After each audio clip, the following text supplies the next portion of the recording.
Yeah, you're missing the opening one with that on line What did you call it, correct? Did you say, curly brace. curly brace? Curly brace. Yeah, there we go.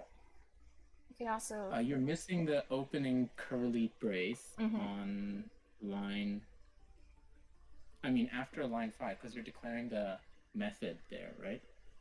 Public static string blah blah blah. You need a Oh, damn. That's what I thought.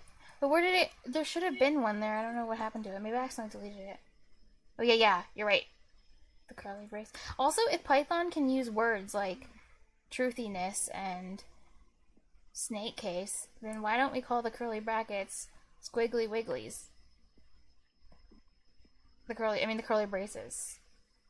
Like, like, wiggly wiggly. aren't you enjoying saying that? I know. I think I'm gonna call it that for now on. Thank you. I'm gonna call them squiggly wigglies too.